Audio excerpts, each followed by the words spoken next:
tous, j'espère que vous allez bien, amis du Christ, j'espère que ça va. Je vais donc commencer le live avec un sujet important pour moi, que c'est par rapport au pape François. Et c'est une vidéo qui est apparue du coup récemment là sur une chaîne anglaise. Et je voulais justement vous en parler. Donc voilà.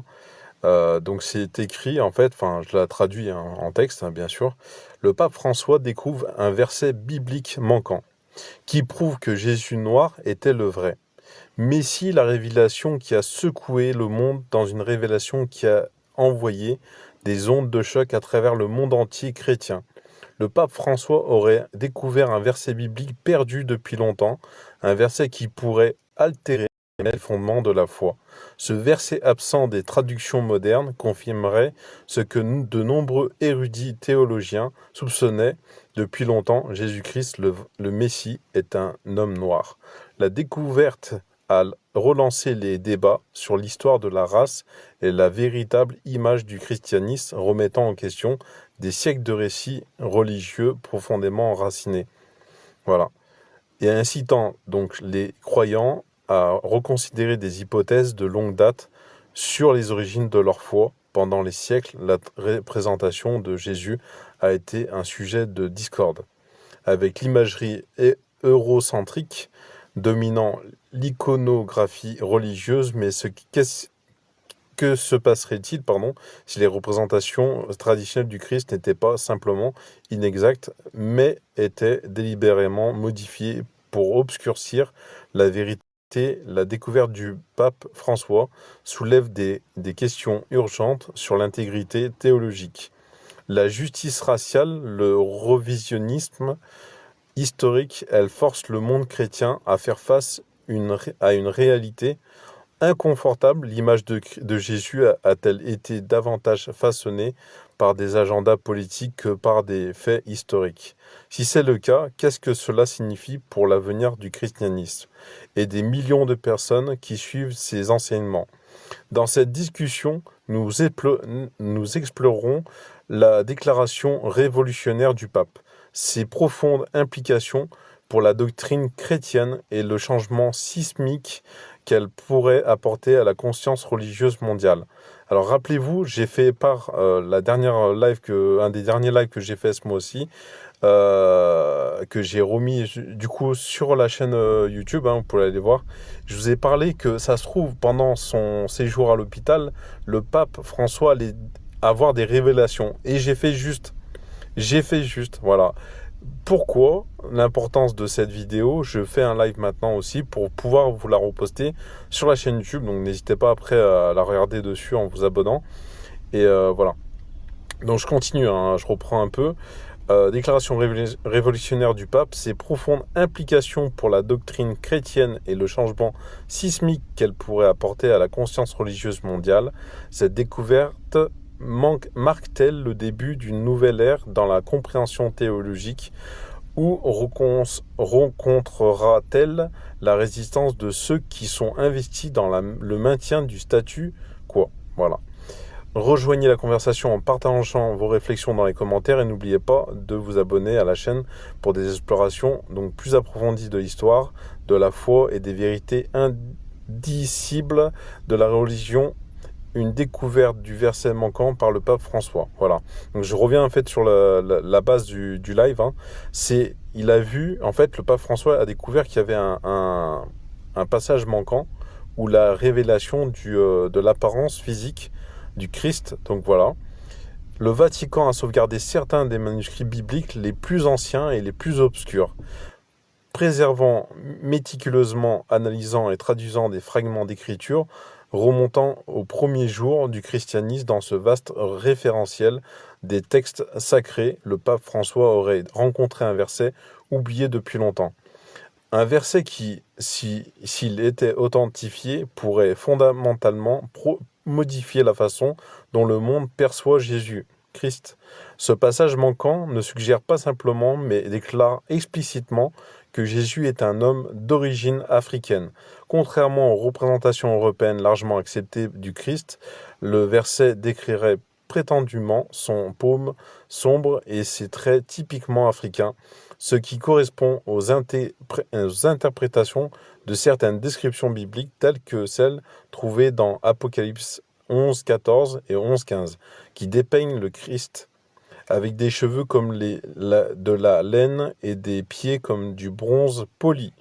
Bien que ces descriptions aient souvent été métaphorisées ou rejetées dans la doctrine chrétienne moderne, ce verset nouvellement découvert fournit une affirmation étonnamment claire et indélébile de l'héritage africain de Jésus.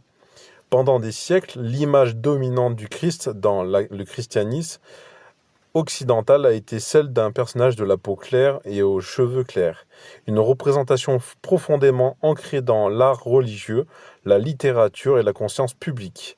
La découverte du pape remet cependant en question cette représentation de longue date, soulevant des questions philosophiques et théologiques critiques sur les forces qui façonnent le canon biblique et le récit entourant le Fils de Dieu. Voilà. En fait, j'ai juste vous reparler de quelque chose que je vous ai mentionné justement dans le live l'autre jour, hein, il n'y a pas si longtemps que ça. En fait, je vais vous dire un truc, franchement, je vous ai fait part du coup d'une révélation que ça se trouve le pape François allait découvrir bientôt, hein, et j'ai fait dans le juste. Je vous le dis franchement, j'ai eu juste. Et non seulement c'est une révélation qui m'est pas, on va dire, pas inconnu, même je pense de très très peu de chrétiens vont l'accepter, avoir le courage de le dire. Je ne suis pas étonné de ce qui manque dans la Bible parce que le Vatican garde entre ses portes lourdes des vérités qui sont cachées au monde entier, au monde chrétien, au christianisme qui s'est répandu depuis 2000 ans, depuis la mort de Jésus. On ne nous dit pas toute la vérité, malheureusement. Il faut, voilà. C'est dommage. Moi, je dis voilà. Et là, c'en est une que le pape François lui-même nous dit. Si ce verset manquant est authentique, cela suggère que les premiers scribes chrétiens ou les autorités ecclésiastiques ultérieures ont délibérément supprimé ou obscurci les références à la véritable origine ethnique de Jésus pour aligner le christianisme sur un programme théologique ou politiquement et eurocentrique. Écoutez bien le terme, politique eurocentrique. Voilà. Et même, je dirais, égocentrique aussi, parce que ça rime un peu avec, mais l'ego prend le dessus. Un tel acte ne serait pas une omission arbitraire, mais une décision calculée qui révèle dans quelle mesure les textes religieux ont été façonnés par les structures de pouvoir plutôt que par la seule précision historique. Les implications d'une telle découverte sont monumentales. L'image du Christ a longtemps servi d'outil de pouvoir social et politique religieux si Jésus était en fait d'origine africaine. Alors, la représentation occidentale traditionnelle d'un Messie blanc devient non seulement inexacte, mais aussi une distorsion délibérée de la vérité historique.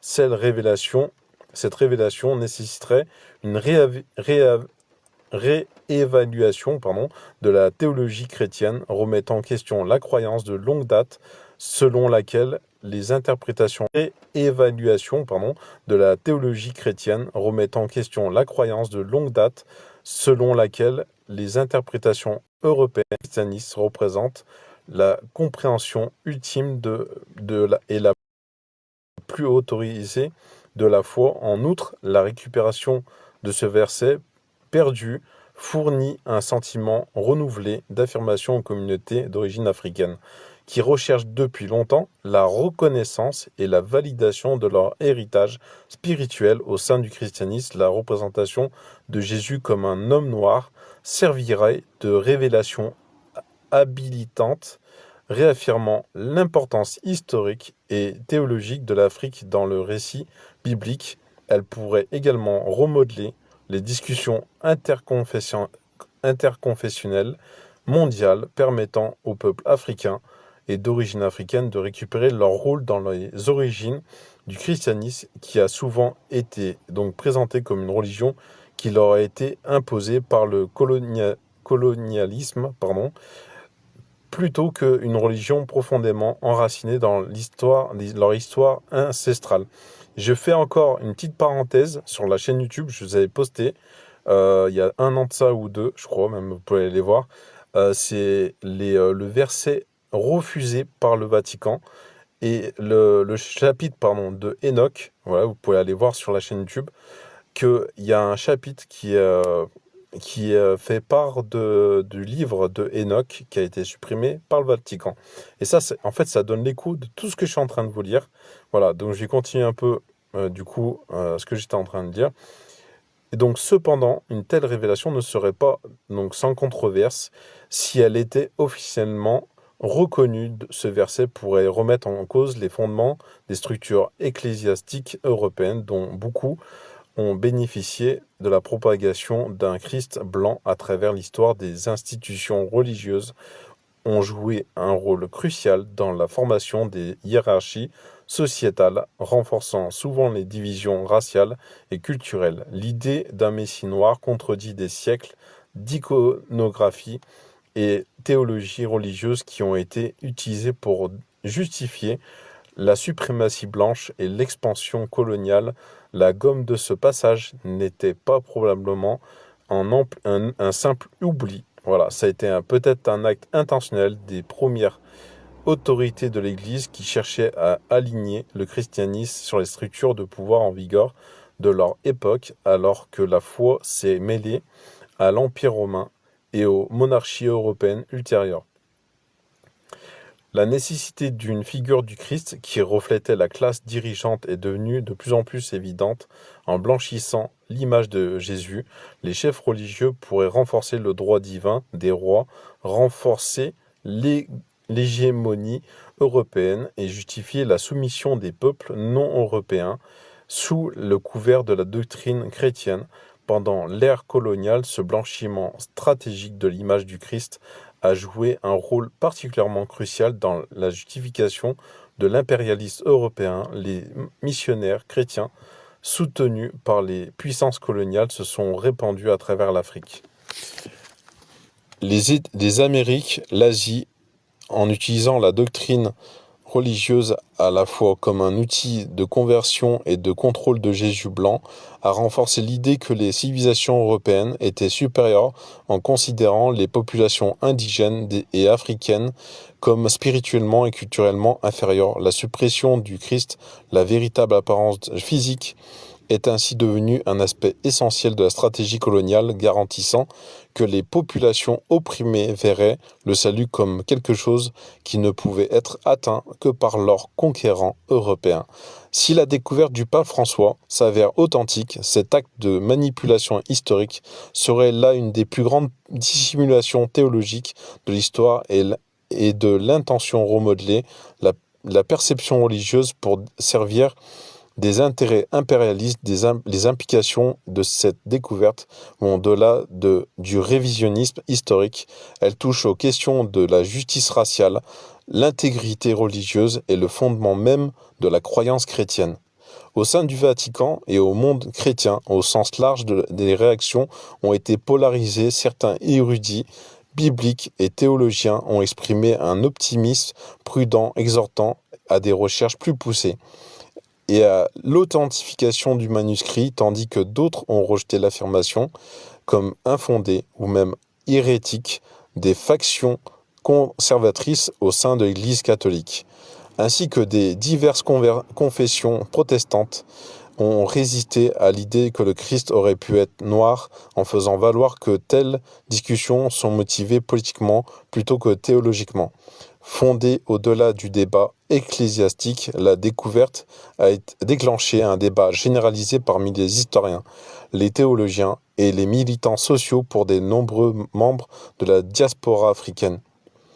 La déclaration du pape François, pas seulement une question de curiosité théologique, mais un moment de profonde signification qui récupère un héritage perdu et remet en question siècles des fausses représentations raciales et religieuses.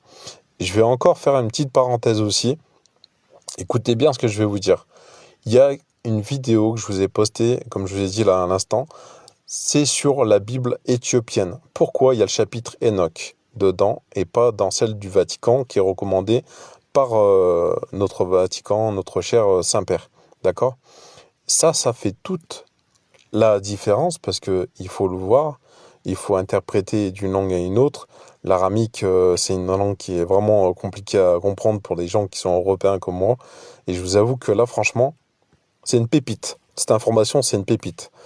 Que ce verset manquant soit finalement authentifié, la discussion qu'il a suscitée est indéniablement importante.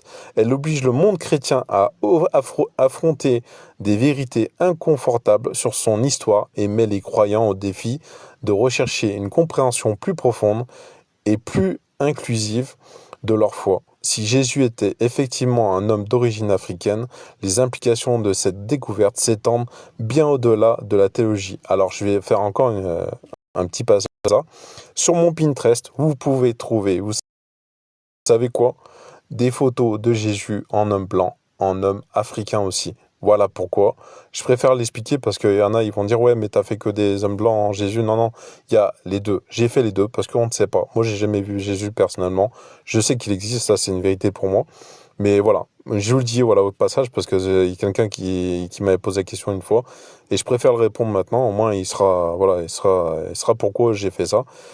Elle exige un réexamen des dynamiques culturelles et raciales qui ont façonné le christianisme mondial pendant des siècles pour le pape François, dont le pontificat a été marqué par un engagement en faveur de la justice sociale et de l'inclusion. Le dévoilement de ces versets manquants pourrait être l'une de ses actions les plus radicales et les plus transformatrices. Si elle est confirmée, elle pourrait marquer un tournant dans la façon dont le monde perçoit Jésus-Christ, non pas comme une figure européenne imposée à l'histoire, mais comme un homme dont l'identité a été délibérément obscurcie pour servir les intérêts de l'Empire et de l'oppression. En fin de compte, la recherche de la vérité dans l'histoire biblique ne consiste pas seulement à découvrir un verset perdu, mais à récupérer des récits qui remettent en question les distorsions et à lutter pour une foi véritablement universelle, exempte de manipulation. La motivation religieuse et politique derrière la suppression de la Bible est que l'image de Jésus-Christ. Et moi-même, je vous dis, j'avais recherché, vous savez, dans ChatGPT ou dans même les applications, on peut voir en fait à quoi ressemblait Jésus. Et il n'y en a pas un passage. Et je pense que, vous voyez, c'est quand même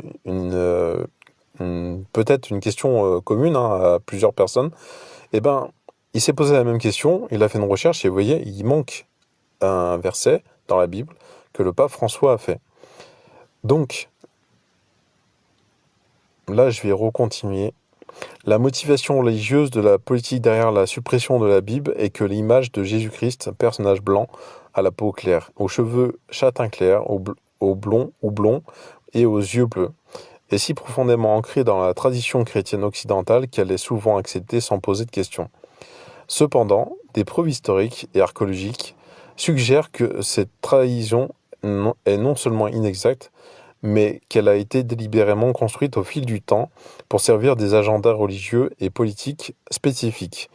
Dans les premières représentations de Jésus, en particulier donc celles trouvées dans les anciennes communautés chrétiennes d'Afrique du Nord et du Moyen-Orient, elle était souvent représentée par une peau foncée, des cheveux bouclés ou laineux et des traits symétriques, reflet artistique du peuple parmi lequel il vivait et exerçait son ministère.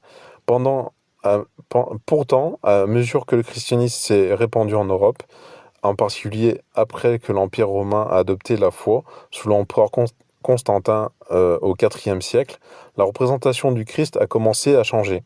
Cette transformation a été progressive mais indubitable. Jésus était de plus en plus représenté par des traits européens reflétant l'identité raciale et culturelle du pouvoir politique et religieux dominant. À l'époque, il ne s'agissait pas donc seulement d'un changement artistique, mais d'une manœuvre politique calculée en remodelant Jésus pour qu'il ressemble à la classe dirigeante européenne. L'Église a renforcé l'idée que l'autorité spirituelle, la bénédiction divine et même le salut lui-même étaient intrinsèquement liés à la blancheur. Le blanchiment de Jésus a coïncidé avec l'expansion de l'influence européenne, culminant dans les périodes médiévales et de la Renaissance. Lorsque les artistes européens tels que Léonard de Vinci et Michel-Ange ont cimenté l'image d'un Christ blanc dans l'iconographie religieuse, leurs œuvres largement diffusées dans toute l'Europe au-delà sont devenues la représentation visuelle définitive de Jésus, éclipsant toutes les représentations antérieures qui reflétait sa véritable origine ethnique et raciale. Il y a aussi encore un autre passage que j'ai vu en vidéo, Poutine qui a ouvert comme un petit cadre en bois avec le Christ justement, qui est plutôt de teint africain, d'accord? Et ça aussi, enfin, pour moi, ça me marque aussi, parce que, voilà, il faut ouvrir les yeux sur le monde dans lequel on vit et on voit qu'il n'y a que du mensonge en ce moment qui sort le plus trois quarts du temps, on entend les infos, c'est que des mensonges, enfin voilà, que de la désillusion qu'on peut voir et ça en fait tout l'écho ce que je vous dis en fait. Ce changement de marque eurocentrique du Christ a jeté les bases d'un cadre théologique justifiant la domination européenne sur les peuples non européens. Ce n'est pas une coïncidence si cette transformation a pris de l'ampleur au moment où l'Europe commençait à établir ses empires coloniaux. Un Jésus blanc a servi à la fois d'arme morale et psychologique, une arme qui a non seulement validé la supériorité européenne, mais également soumis qui ne correspondait pas à cette idéal racial. L'utilisation du christianisme comme outil de domination coloniale est l'une des conséquences les plus durables de cette transformation racialisée de Jésus à partir du XVe siècle. Les puissances européennes se sont lancées dans cette conquête à travers l'Afrique. L'Asie et les Amériques ont apporté avec elles une version du christianisme intrinsèquement liée à la suprématie européenne. L'image d'un Christ blanc est devenue un symbole puissant à renforcer les idéologies coloniales, permettant aux dirigeants et aux missionnaires européens d'affirmer que leur règne était divinement sanctionné. L'un des exemples les plus dévastateurs de cela s'est produit pendant les traitements transatlantiques des esclaves. Alors que les commerçants et les colons européens transportaient de force des millions d'Africains vers les Amériques, ils leur ont également imposé le christianisme. Une fois qu'ils avaient été dépouillés de ses racines africaines et refondus avec l'imagerie et la doctrine européenne, la version blanchie et à la chaux de Jésus n'était pas représentée comme libérateur mais comme une figure qui exigeait l'obéissance et la soumission.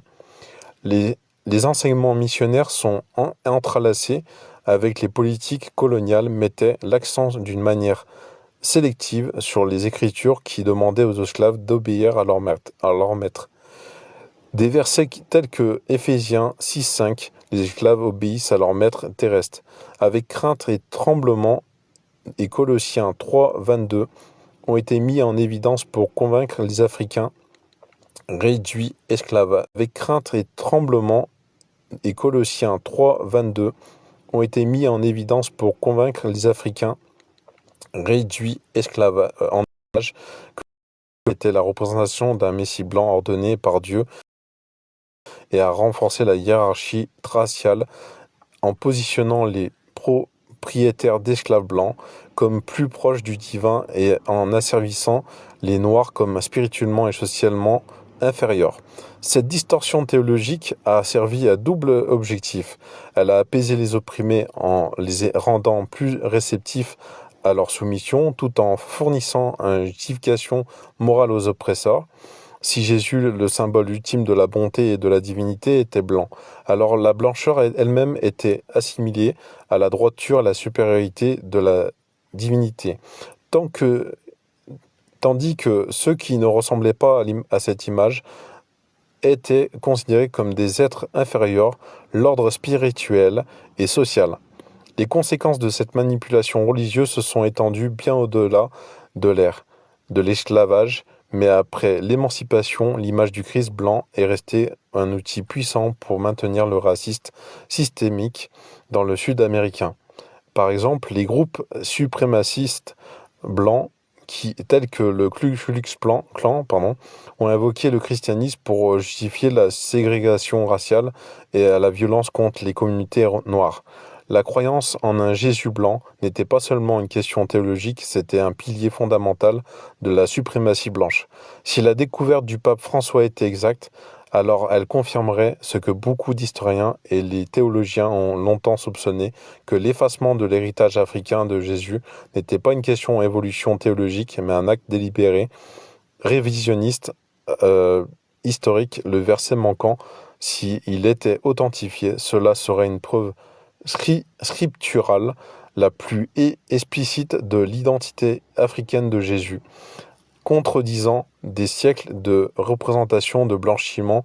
La suppression de ce verset aurait été une décision stratégique visant à consolider le contrôle européen sur la doctrine chrétienne. En éliminant les références de l'héritage africain de Jésus, les chefs religieux ont veillé à ce que les générations futures acceptent sans poser de questions une version eurocentrique du christianisme. Cette omission faisait probablement partie d'efforts plus larges pour façonner le canon biblique, afin de refléter les intérêts politiques de ceux qui étaient au pouvoir. Tout au long de l'histoire, la compilation, la traduction de la Bible ont été influencées par des agendas politiques.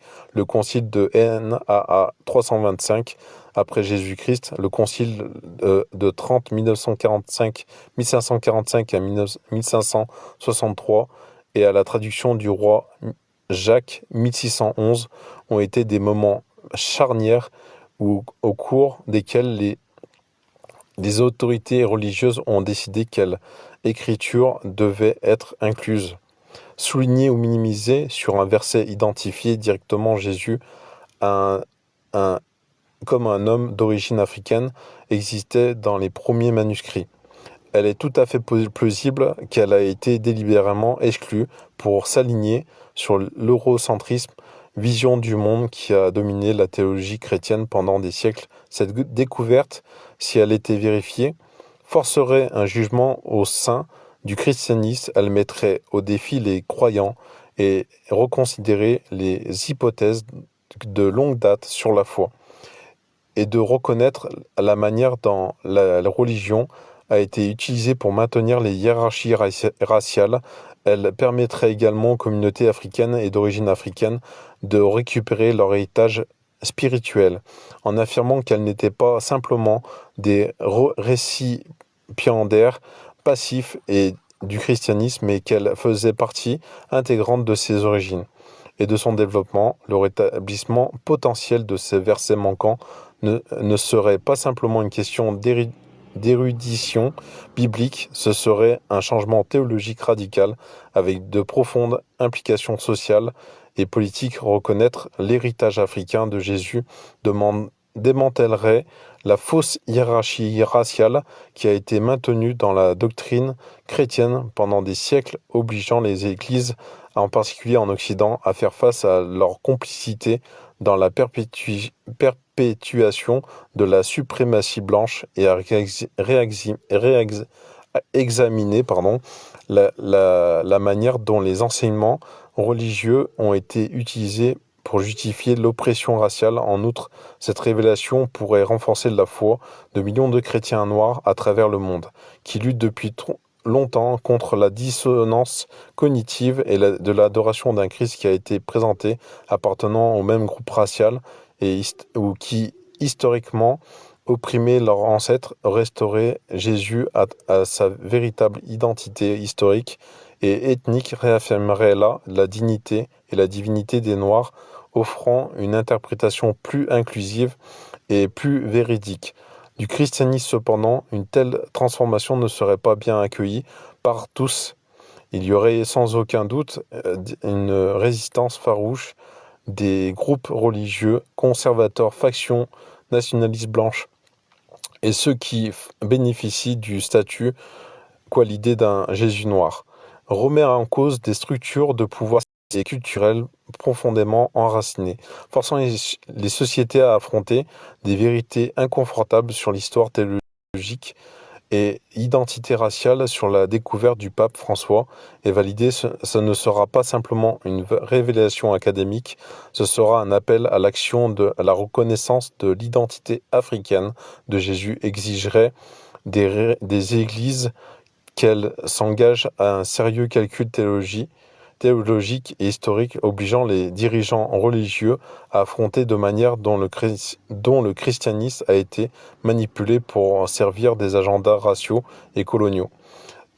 En fin de compte, ce verset manquant ne se concerne pas seulement la découverte d'un passage oublié, il s'agit de restaurer la vérité et la justice dans une foi qui a été déformée pendant des siècles. Il représente une opportunité pour les christianistes de revenir à ses racines, non pas comme un outil d'oppression, mais comme une foi qui parle de libération, de la dignité et l'humanité de tous les peuples. La réaction mondiale au pape, l'Apocalypse de François, la révélation d'un verset biblique manquant, identifiant explicitement Jésus comme un homme d'origine africaine et déclenché un débat intense et de grande envergure parmi les théologiens et les chefs religieux du monde entier. De nombreux universitaires ont longtemps plaidé pour une représentation historiquement plus précise de Jésus, ont affirmé que cette révélation du pape François est une correction attendue depuis longtemps à des siècles de partis pris eurocentriques dans la doctrine chrétienne.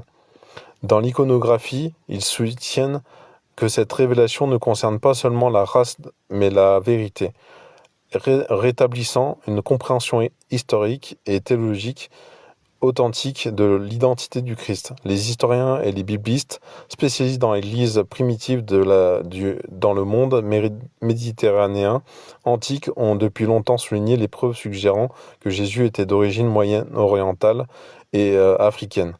Les découvertes archéologiques de l'art chrétien primitif et les textes historiques identiques que l'image occidentale d'un Christ à la peau pâle et aux yeux bleus est le produit d'une réinterprétation européenne ultérieure, plutôt que d'une réalité historique.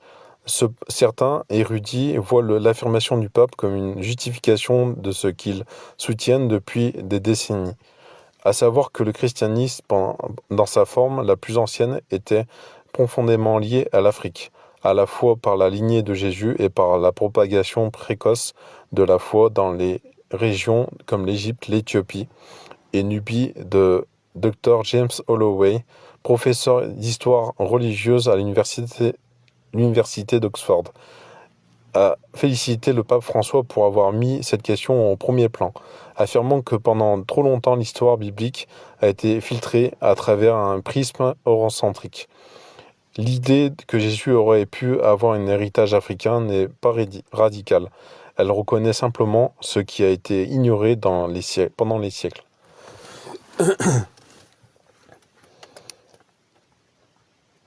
De même, le docteur Williamina Carter, théologienne afro-américaine, a soutenu que la revendication du pape offre un moment d'autonomisation aux chrétiens noirs qui ont souvent lutté contre la contradiction d'adorer un Christ comme l'image a été utilisée pour justifier leur oppression. Cependant, tous les érudits ne se sont pas convaincus, bien qu'il existe un large consensus sur le fait que Jésus n'était pas d'origine européenne. Certains universitaires même mettent en garde contre le fait d'accorder trop d'importance à un seul verset, en particulier à un verset qui avait été précédemment exclu du canon biblique. Le docteur Thomas Renfield, professeur dans l'Institut biblique pontifical du Vatican, a appelé à la prudence, arguant que la découverte d'un verset manquant, bien que significatif, ne renverse pas nécessairement des siècles de tradition théologique. Les Écritures ont toujours été sujettes à interprétation et nous devons nous assurer que cette révélation est examinée à travers un processus scientifique rigoureux. Au-delà du débat scientifique, les siècles théologiques restent divisés sur les implications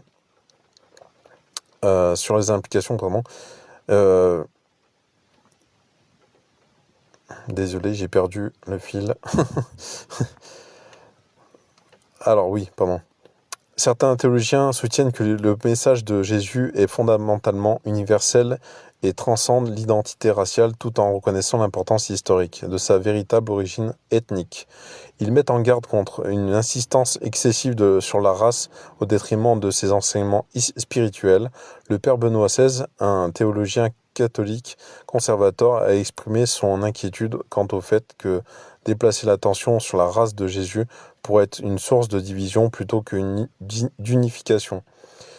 Nous devons nous rappeler que le Christ est venu pour toute l'humanité et non pas seulement pour un groupe ethnique.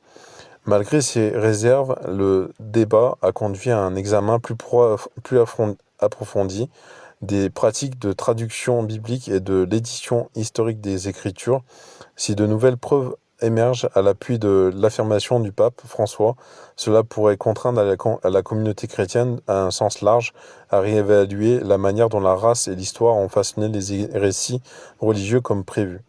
Cependant, la révélation a provoqué une réponse forte et souvent hostile de la part de groupes religieux conservateurs, et en particulier dans les pays occidentaux où l'image d'un Jésus blanc est profondément ancrée dans la conscience religieuse et culturelle. Certains dirigeants évangélistes et catégoriquement rejeté les affirmations du pape, les rejetant comme des efforts politiquement motivés pour modifier la doctrine chrétienne afin de l'adapter à des idéologies progressistes modernes. D'éminents télévangélistes et commentateurs chrétiens de droite ont accusé le pape François de s'engager dans une histoire révisionniste. Certains suggérant même que cette révélation fait partie d'une tentative plus large de saper le christianisme traditionnel. Le pasteur Jonathan Reynolds, une figure bien connue dans le cercle évangéliste américain, est appelé jusqu'à déclarer qu'il s'agissait d'une attaque contre la foi. Le pape essaye de réécrire la Bible pour l'adapter à un agenda politique. Juste, Jésus ne parle pas de race, il parle du salut d'autres. Comme le cardinal Angelo Patrini, une voix conservatrice de haut rang au sein de l'Église catholique, ont subtilement remis en question l'authenticité de la déclaration du pape, exhortant les croyants à rester fidèles aux enseignements traditionnels plutôt que de se laisser influencer par des spéculations historiques au sein du Vatican. En soi, les réactions ont été mitigées, alors que le pape François a été célébré comme un leader réformiste. Son pontificat a fait face à une opposition importante de la part des factions conservatrices au sein de l'Église catholique. Ces groupes perçoivent son approche progressiste, en particulier sur la question de justice sociale, d'inégalité économique et dialogue interreligieux. Comme un écart par rapport au catholicisme traditionnel, la révélation de ce verset manquant, la découverte de la révélation du pape, n'a fait qu'intensifier les tensions internes. Certains responsables du haut rang exhortant le pape à procéder avec prudence pour éviter d'approfondir les divisions au sein de l'Église. Si ce verset manquant est largement reconnu, cela pourrait conduire à un schisme sans précédent au sein du christianisme. Alors que différentes factions luttent pour réconcilier cette révélation historique avec des enseignements religieux de longue date, au-delà de cette institution religieuse, les ramifications politiques de cette découverte sont aussi profondes. Les mouvements nationalistes de droite en Europe et en Amérique du Nord, dont beaucoup intègrent l'identité chrétienne comme leur idéologie, ont dénoncé la déclaration du pape comme une attaque contre la civilisation occidentale elle-même. Certains médias conservateurs ont présenté la révélation comme une tentative d'effacer l'héritage occidental et d'imposer une version politiquement correcte du christianisme. Cette controverse a encore alimenté les batailles culturelles existantes, certains affirmant que la foi devrait rester au-dessus de la politique, tandis que d'autres soutiennent que la religion a toujours été profondément liée aux structures de pouvoir historiques. Malgré la controverse, une chose est claire. La ramification théologique et culturelle de cette découverte sont immenses. Si les découvertes du pape François sont acceptées, les églises du monde entier pourraient être obligées de réévaluer leurs enseignements et leur représentation de Jésus dirigeant. À ce que beaucoup appellent à la décolonisation du christianisme décolonisé, le christianisme signifierait affronter les façons dont les puissances coloniales remodèlent la foi pour servir leurs intérêts. Cela exigerait que les institutions religieuses reconnaissent le blanchiment délibéré de Jésus et reconnaissent les contributions des peuples africains et du Moyen-Orient au christianisme primitif. Un tel changement pourrait avoir un effet d'entraînement sur toutes les confessions chrétiennes, inspirant un mouvement plus large vers l'authenticité historique et l'inclusivité. Déjà, certaines églises ont commencé à réexaminer leur imagerie et leur enseignement, et les congrégations africaines et noires majoritaires ont depuis longtemps adopté cette représentation de Jésus qui reflète leur propre réalité culturelle et historique. Mais maintenant, même certaines églises occidentales commencent à remettre en question l'iconographie traditionnelle du Christ. Dans certaines congrégations, les sermons ont évalué vers la connaissance de contexte historique et géographique la vie de Jésus et d'une nouvelle représentation artistique du Christ en tant qu'homme d'origine africaine et moyen-orientale. Émergent cependant, changement significatif prendra du temps. De nombreuses églises, particulièrement celles qui ont été dans le lien avec de profondes traditions conservatrices, ne sont pas susceptibles d'adopter ce changement sans résistance. Significativement, la bataille de l'image du Christ n'est pas seulement un débat théologique, mais c'est une lutte pour l'histoire du pouvoir et d'identité comme ce discours. La révélation du pape François n'est pas seulement une curiosité historique, c'est un défi profond au fondement, même si la doctrine chrétienne telle qu'elle a été enseignée pendant des siècles. Si le verset manquant est authentifié et largement accepté, cela nécessiterait une refonte radicale de la théologie chrétienne, des relations raciales et de l'exactitude historique. Cette découverte pose une question fondamentale, pas pour savoir si Jésus était noir, mais pourquoi sa noirceur a été effacée en son corps. Ce moment représente une opportunité pour le monde entier de faire face à une erreur historique et de la corriger, et reconnaître une vérité qui a été obscurcie pendant des siècles et adopter une foi qui reflète la véritable diversité de ses origines. C'est un appel à reconnaître que les récits théologiques ont été façonnés non seulement par l'inspiration divine, mais aussi par l'intervention humaine, souvent au service des intérêts politiques et culturels. L'hégémonie, plutôt que la fidélité historique, les implications de cette reconnaissance vont au-delà du discours religieux. Elles exigent un règlement de compte avec les structures de pouvoir qui ont dicté non seulement l'iconographie chrétienne, mais aussi les perceptions globales de la hiérarchie raciale et de l'autorité divine. Pourtant, la route à parcourir est semée d'embûches. Ceux qui ont longtemps bénéficié de la représentation eurocentrique de Jésus, que ce soit par l'autorité religieuse, la suprématie culturelle ou la domination sociale, chercheront sans aucun doute à supprimer et à discréditer cette révélation. Cependant, l'histoire a montré que la vérité, aussi profondément enfouie soit-elle, a une façon de refaire surface. La révélation de Jésus noir peut non seulement transformer le christianisme, mais aussi servir de puissant catalyseur pour la justice raciale dans la réconciliation, obligeant les sociétés à réévaluer la manière dont la religion a été utilisée à la fois comme instrument d'oppression et comme moyen de libération. Alors que le pape François se tient à ce carrefour crucial de l'histoire, le monde regarde avec impatience en attendant de voir si l'Église reconnaîtra enfin le Messie sous sa vraie forme.